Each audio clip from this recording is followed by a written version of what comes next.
Good morning, Cheyenne.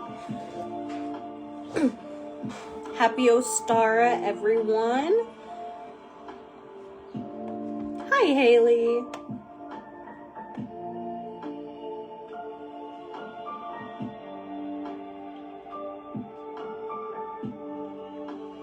All right, I'm gonna go ahead and get started because, yeah.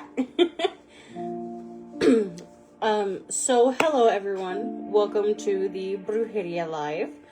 To start us off, if you guys want, go ahead and answer the question.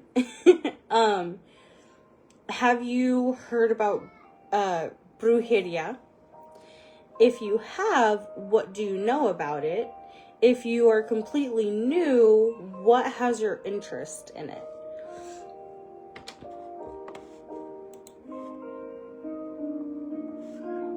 My phone is showing comments, but just in case, I have my computer up to read them as well. But I'm going to go ahead and get started. So, Brujiria is a broad and complex system of spiritual practices. It's primarily rooted in Latin America and Caribbean traditions, blending indigenous, African, and European influences. It can also vary greatly depending on cultural backgrounds, regions, and personal beliefs as well. If you're interested in learning about Brujiria, as a beginner, it is important, and I do mean this with the utmost respect, everyone. It is very, very important that you approach it with respect, historical awareness, and an open mind. You're good, Alexia. I actually just started Love, so you have not missed much. But Brujiria, like I said, is a very spiritual and magical practice that is deeply rooted in Latin American. And it's often misunderstood because there have been so many different religions and,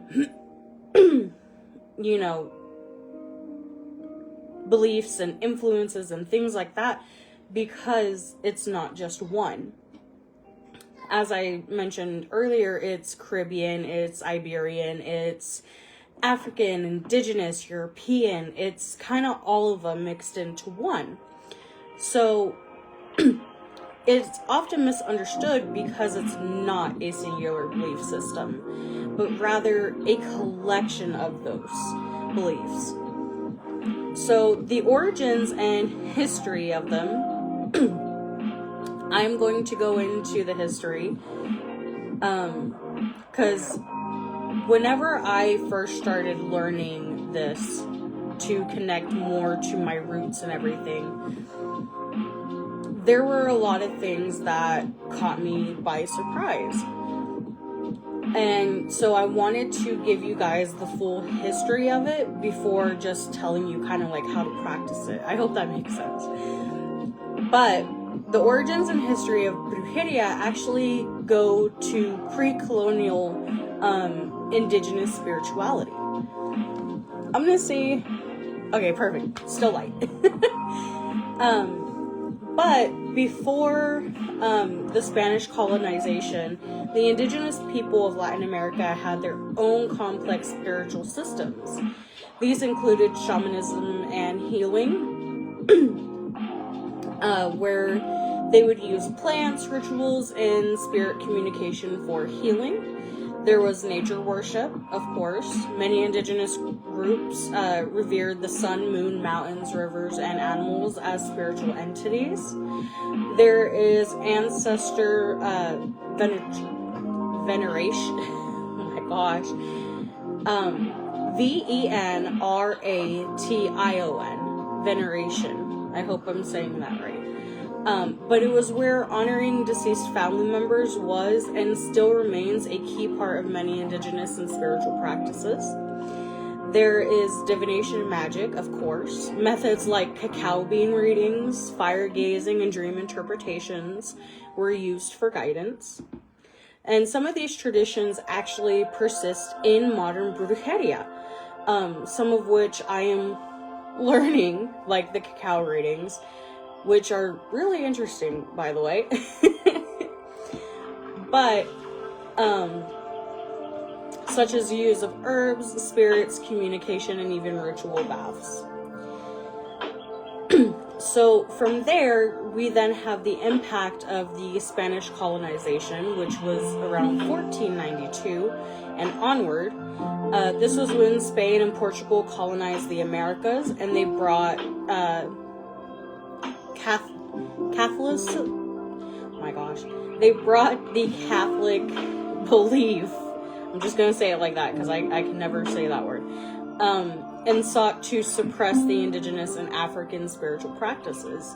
However, rather than disappearing, these traditions merged with the Catholic beliefs, resulting in the blended beliefs that we have today. The key influences during the colonization mainly were the Spanish Inquisition, which was 1478 to 1834, where witchcraft was criminalized, forcing many practitioners to disguise their beliefs under the Catholic imagery. Then we have the forced conversion, which many indigenous and African people were baptized, but they continued to practice their traditional magic in secret. Then we have syncretism, where the spirits and deities were hidden behind the Catholic saints, such as Yorba, Shango, and even became associated with Saint Barbara as well. This period gave birth to many forms of folk magic, including Brujiria, Santeria, and I always mess this up.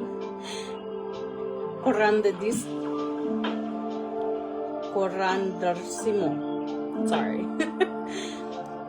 The African influences and the transatlantic slave trade. This is when the African slaves were brought to the Americas and claimed their spiritual traditions, which blended with the indigenous and Catholic elements.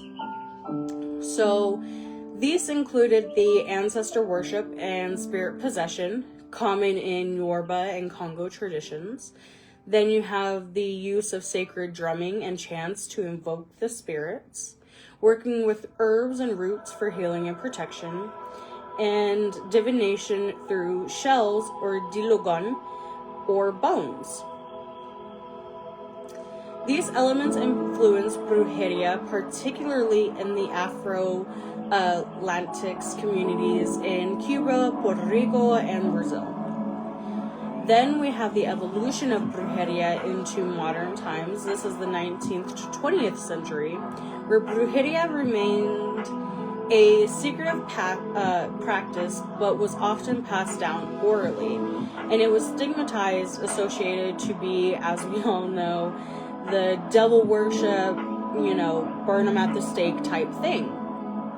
So by colonial powers and the Catholic Church, in the 1970s to present, a resurgence of the Latinx spiritual pride has led to a revival of brujeria, particularly among us younger generations that are seeking to reclaim our ancestral traditions like I am.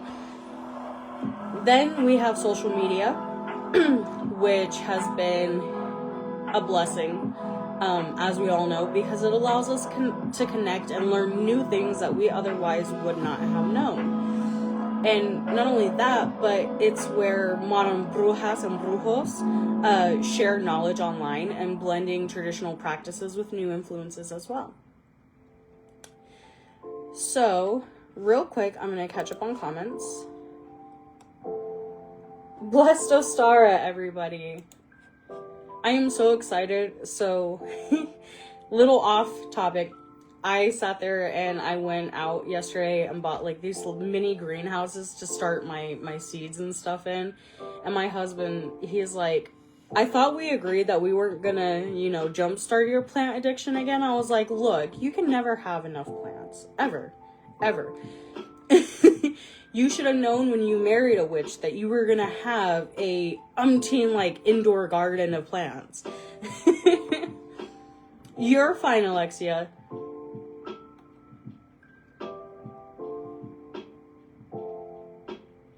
Yeah. Good morning, Atina. You're good, love. So now I want to jump into the core beliefs and principles of Brujeria.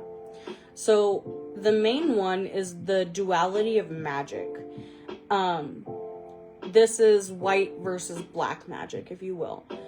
Unlike Wicca, Brujeria does not strictly separate magic into good or evil. Instead, it follows the idea of balance and reciprocity. Oh my gosh.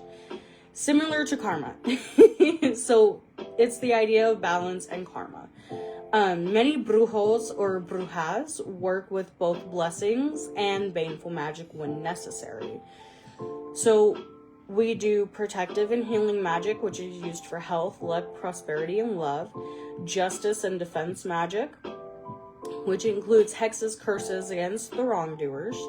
Ancestral and spirit work, honoring the spirits, seeking guidance, and working with saints. I do want to say, as I said in the beginning, everyone is different when they practice brujeria. I do not follow the Catholic part of it, but I do practice the rest of it, if that makes sense. The only saint that I work with that I feel very called to is Santa Muerte. And I will get into that a bit more. But she is the only saint that I work with. So it really depends on the bruja or the brujo or the witch, which is translated into English. How they practice their brujeria, because everyone is different. But the roles in spirits and deities, as I said, many brujos or brujas work with spirits, saints, or deities depending on their lineage and beliefs. So the common spiritual figures in brujeria is our ancestors. They are a very big one, especially with Dia de los Muertos, or the Day of the Dead. We honor them for their wisdom and protection. Then we have the Catholic saints, or Los Santos, and they are the saints such as Saint Michael for protection, or Saint Anthony for love, etc., etc. Then we have Santa Muerte, which is a folk saint associated with death and justice. El Anima Sola, or Soya, is a spirit who was believed to help in those in need in exchanges for offerings. And practitioners build these relationships with spirits through altars, offerings, and prayers. So much like your deities. The rituals and practices in brujeria vary. You have the cleansing and protection rituals. Cleansing is very, very, very important and is very fundamental in brujeria, as it removes negative energy, envy, or even spiritual blockages. Popular cleansing methods, one of my very favorites, is limpia de huevo, or an egg cleansing. And it's where a raw egg is passed over the body from head to toe, all over. It is like your back, your legs, everywhere. You have to rub it everywhere. And then it is cracked into water to interpret the results. Etina says, for La Santa Muerte, it is said that the Catholic Church doesn't accept it or recognize it. Yes, I am very well aware. That is why I said she was a folk saint, and not an actual saint, if that makes sense.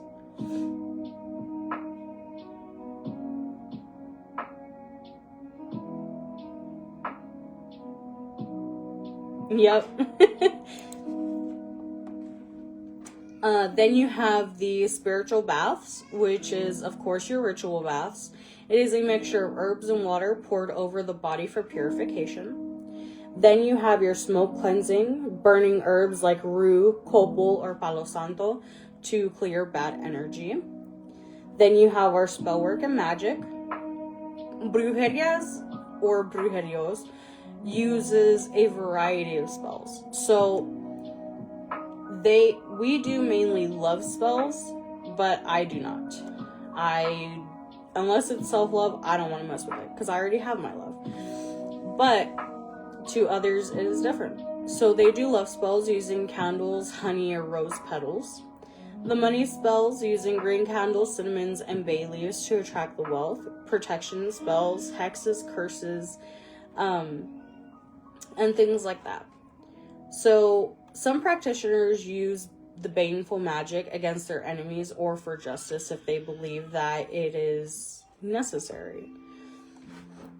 Common divination methods include tarot cards, Barajara Española, which is the traditional playing cards for fortune telling, pendulums, flame and smoke readings, so watching how the candle burns to interpret your signs, and then working with the dead and ancestors. As I said, this is a very big part of Brujeria. So we build our ancestral altar with water for spiritual clarity, white candles to guide spirits, and we can offer them things like coffee, liquor, or favorite foods for your ancestors. If you remember in my Dia de los Muertos live, I went over all of it. But we also pray daily or talk to our ancestors for guidance.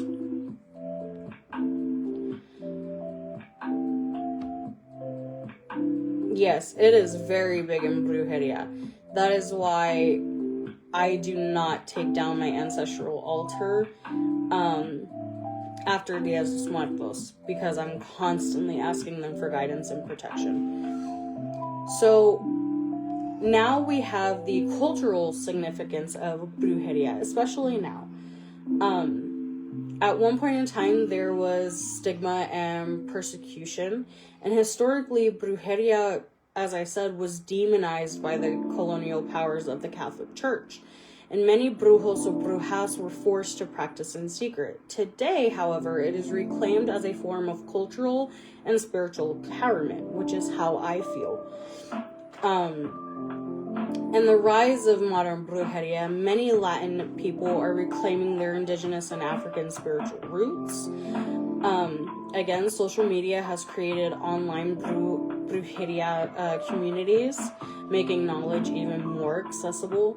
And brujeria is now recognized as a legitimate spiritual practice rather than evil. So, what is walking the path of a brujo or bruja?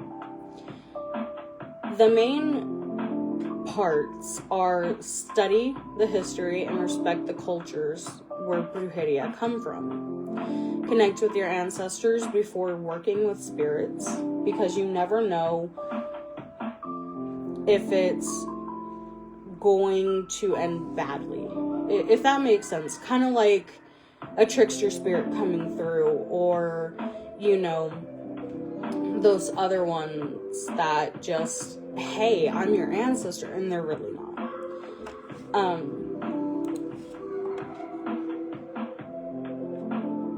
Yep, I have my ancestor altar in my living room, and that is where it always is. Always. I will not leave it by the front door, but it's always on the same wall as the front door in that first corner. That's where I always put mine. But and practice with intention. But again, if you keep in mind, magic has consequences, and that's another big thing in brujeria, is when we practice, we do it mindfully to the point where we're not getting that bad juju or that bad karma unless it is necessary, and we risk it when doing a hex or a curse. The main things to avoid is avoid rushing into spirit work. Some energies are dangerous, like I was saying. That is why it's so important that you connect with your ancestors before working with spirits. So, a deeper historical look into this was the role of women and gender in Brujeria. So, historically, Brujeria has been associated more with women, midwives, and healers, as they often held the knowledge of herbalism, childbirth, and even spiritual healing. The colonial authorities and the Catholic Church demonized female practitioners as witches or heretics, and they were more often than not tortured, beaten, or killed in most aspects. In modern times, Brujeria is reclaimed by people of all genders, and the influence of the African religions. Brujeria has very strong ties to African spiritual traditions like Santeria, which is a Yoruba-based religion from Cuba, incorporating the Orishas.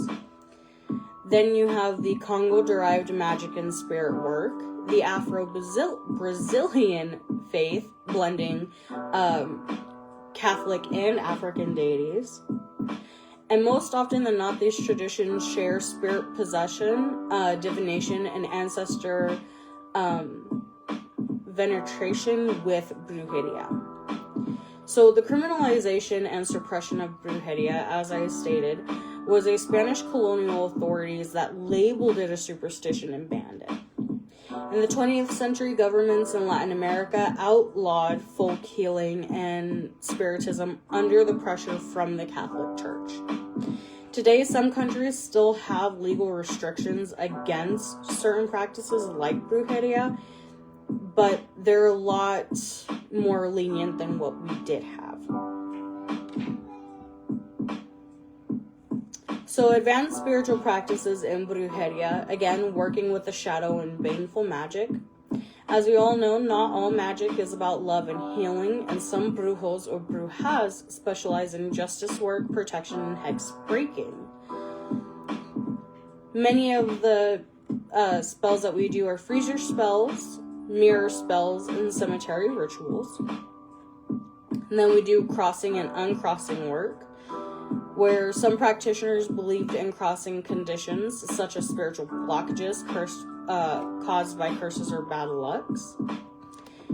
And how we would break these crossings were through the spiritual cleansings with eggs, herbs, or salt, a ritual bath with bitter herbs like rue and rosemary, and then we had the reversing candles to send the negativity away.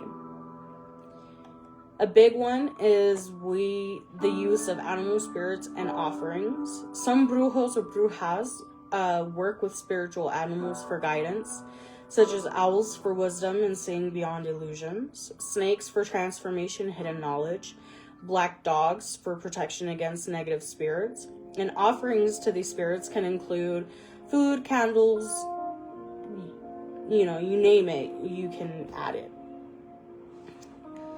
Before I go too far, again, does anyone have any questions so far?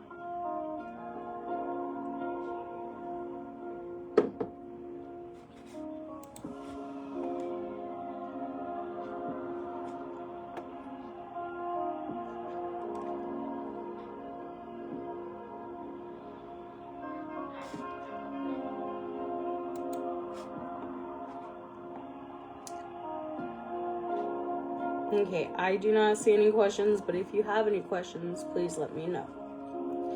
So, another big one of Brujeria is soul work and dream magic. Lucid dreaming and astral travel are often a part of Brujeria because some practitioners work with spirits in their dreams to receive messages. They enhance the dream work by placing mugwort or bay leaves under your pillow, and often keep a dream journal for spirit messages. They also can drink chamomile or valerian tea before bed for spiritual clarity as well.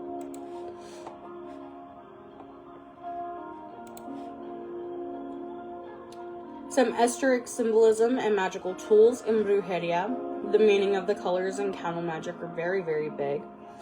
White for purity, healing, or spirit work. Red for love, passion, or strength. Black for protection, banishment, or shadow work. Green for prosperity, money, and success. Blue for communication, wisdom, and peace. This one is very, very funny to me. And the reason why, if you've watched my lives for a while, you know I have to do everything in 3. When I started looking into the numerology stuff that is associated with Brujiria, I found it really, really funny that the astrology was actually very big when it came to practice. Everything I do so instinctive and so passionate. Every word I move so descriptive like an adjective. I got a vendetta against people who patented being negative when you should be getting after it. I got facts over facts over tracks, this and that, spitting slow, spitting fast, I can roast, I can gas, think I'm okay at last, but I don't know if that can erase all the past and the pettiness, a reflection of the emptiness, hilarious, you think you're worth my time, you're delirious, mysterious, because you are behind a fake exterior, inferior, you know I'll always be a bit superior, get off of me, this ain't no humble brag, I want you to hear words, you can say them back, I want you to feel free from the chains that last, and to believe in what you got, it was built to last, yeah. Now that I've been put through hell, I can't speak for every Hispanic lineage or household. I don't ever slow up, no I don't take shit, I got no love for the fakeness. If you wanna play tough and wanna hate this, I'll always show up and make a statement. I don't ever slow up, no I don't take shit, I got no love for the fakeness. If you wanna play tough and wanna hate this, I'll always show up and make a statement.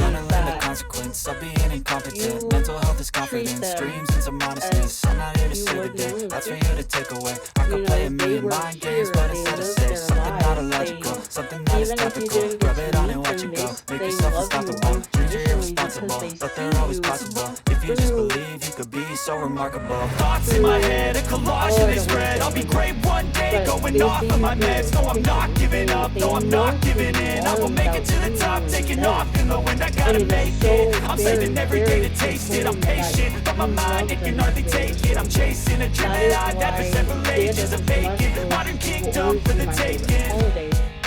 Now that I've been through there's so much I never got love and while it's a sad holiday, you never look at it like that because I don't ever slow up, no I don't take shit, I got no love for the fakeness. If you wanna play tough and wanna hate this, I'll always show up and make a statement. I don't ever slow up, no I don't take shit, I got no love for the fakeness. If you wanna play tough and wanna hate this, I'll always show up and make a statement. Sorry, I didn't mean to go off topic about it. But I definitely know where you're coming from and how that feels, Atina. Back to what I was saying again. I'm sorry, ladies. But if you know me, I always have to do things in 3. So the 3 represents divine power. It's the Holy Trinity. It represents the life cycles.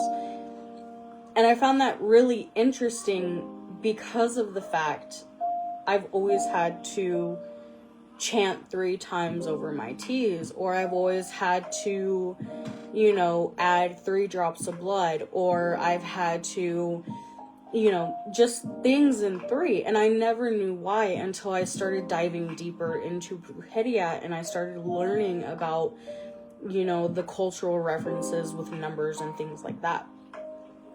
So that was actually really interesting. I finally found my answer, guys, because I know I've asked that 1,000,001 times. Does anyone know? No, I found out now. The number 7 is also very heavily influenced because it's used in many rituals. For example, the 7-day candle spells.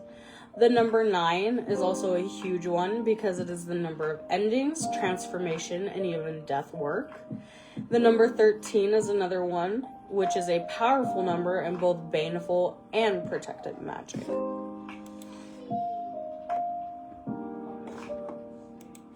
So, for ritual tools and their uses, we mainly, well, not we, but a lot of brujos or brujerias use machetes or knives used to cut away negativity. We also use bells and rattles, which is used to call spirits or to ward off negativity.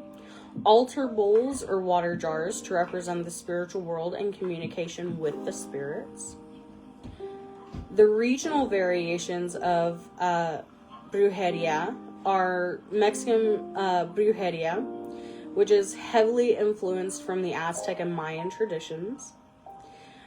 These are your cacao readings, the I don't want to say it wrong. And I know if my grandma hears me, she's gonna come conk me on the side of my head. It is the Temescal sweet sweat lodges. So, really funny thing, my grandmother has been trying to teach me more Spanish because I've always grown up around Spanish. It's nothing new to me. And while I can understand you and what you are saying, I can barely speak a lick of it myself. And it's so funny because my grandma is like, you are the whitest Hispanic girl I have ever known. You can read, you can write, you can understand what the hell we're saying, but you can't speak a lick of it. I'm like, nope. Something just never computed there. So she's been having me read and understand what I'm saying with the proper enunciations and everything. And every time she hears me say something wrong, she goes, "Águila pendeja, that's not how you say." It's funny. I grew up in a very heavy Hispanic household, so a conch upside the head is funny to me because that's just something I've always grown up with. But back to what I was saying. There was also the use of Catholic imagery. Again, working with the La Virgen de Guadalupe. And many brujerios or brujerias also do a lot of folk healing as well. Then you have the Puerto Rican brujerias and brujerios, which that one has a lot of strong African and Taino influences. And the uses of spirits practices such as mediumship and ancestor worship. You have the common rituals such as spiritual masses, seances, and egg cleansings. Then you have the Afro-Caribbean brujeria and brujerio, which are your Cuba, Dominican Republic, and Venezuela, which is often intertwined with Santeria and Mayombe. I hope I said that right. Yep, it's a typical Hispanic household, Tina. That is for sure. Especially when you know you did something wrong and you thought that they didn't catch you, and then you have a chancla flying at your nalga. That is a typical household.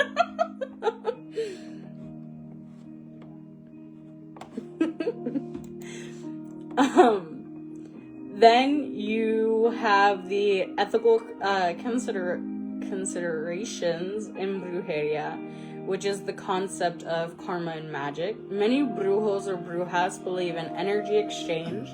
So basically what you send out is what you receive back. Before casting a spell, you should always ask yourself, am I ready for those consequences?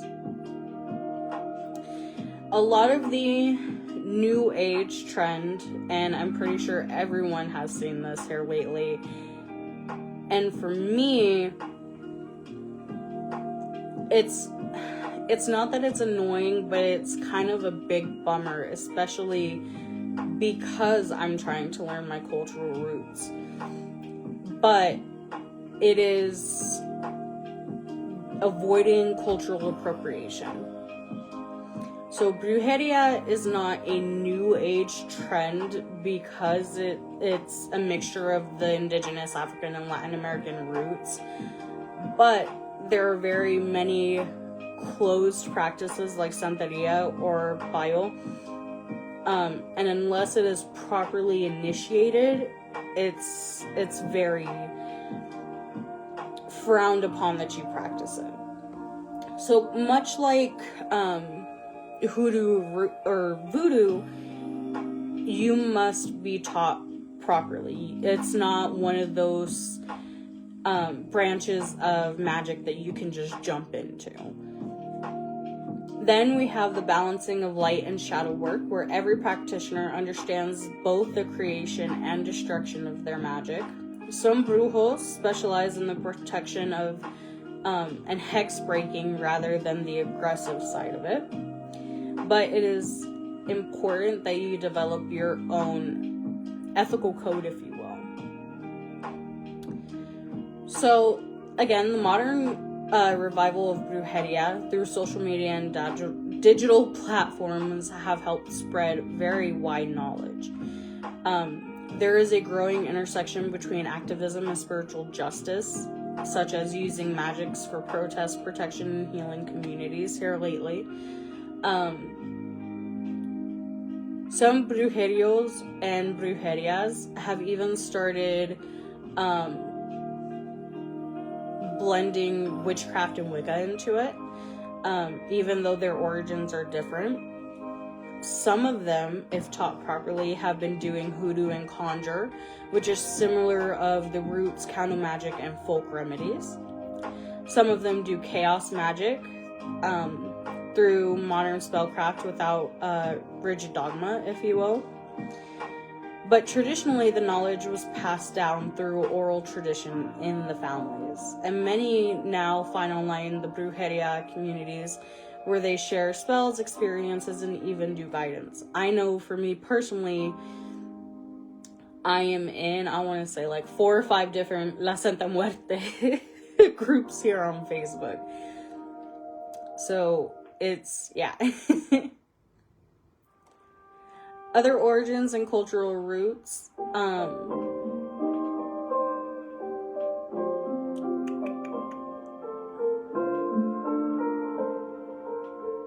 Here it is.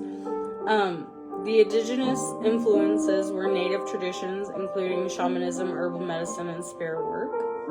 The African influences were the ones to introduce Yoruba, Ifa, Bayo, Santeria, and Voodoo.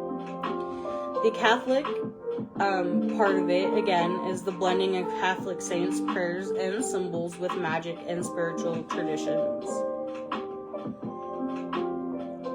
Other essential tools and symbols. Brujeria does not require expensive tools, but these are the most common items that are used. So, of course, candles, herbs, Florida water, eggshell powder, saint statues or images, if you are working with the Catholic side of it, and a personal altar that is a sacred space for your ancestor spirits or deities.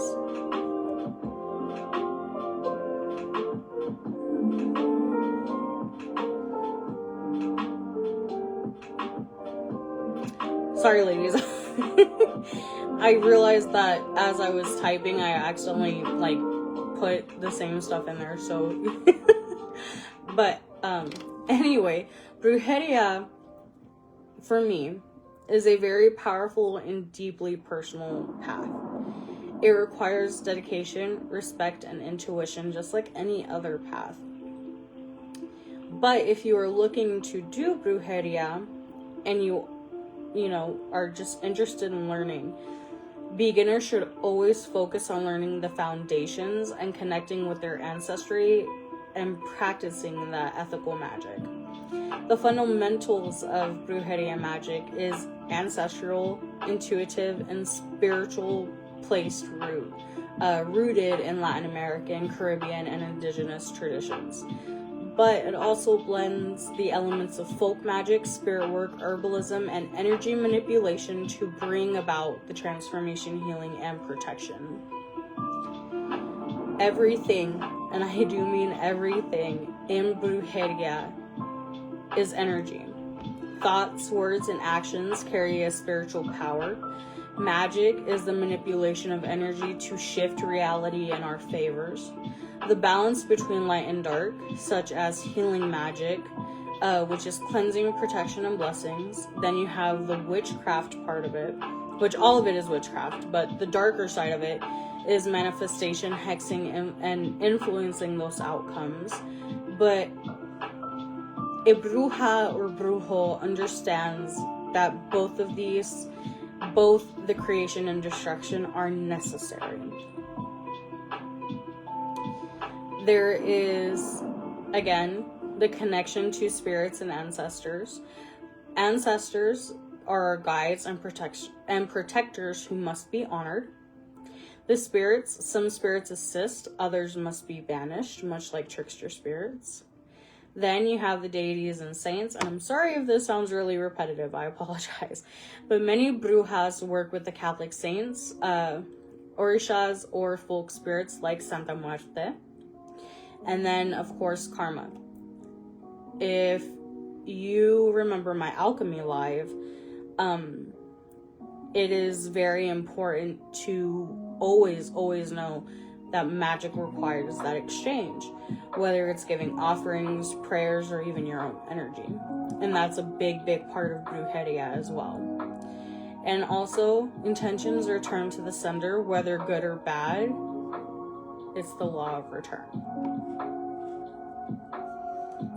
Does anybody have any questions? Because that is the end of my notes.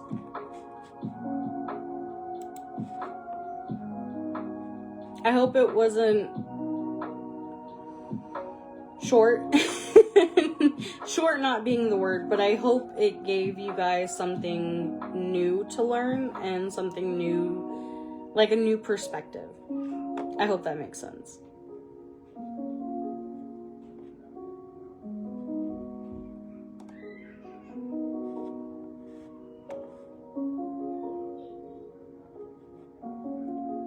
Thank you, love.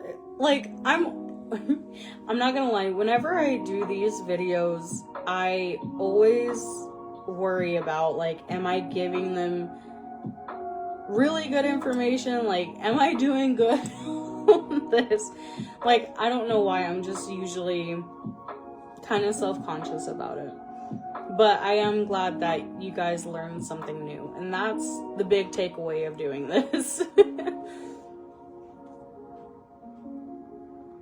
Alright, lovelies. Well, I am not going to take your time much longer, so I wish you all a very blessed Ostara, and I will see you guys this Sunday for the Connecting to the Poison Path. Hopefully I can give you guys some really good insight on what I have learned while working with the Poison Path. But, again, I wish you guys a very blessed Ostara, and blessed be, ladies.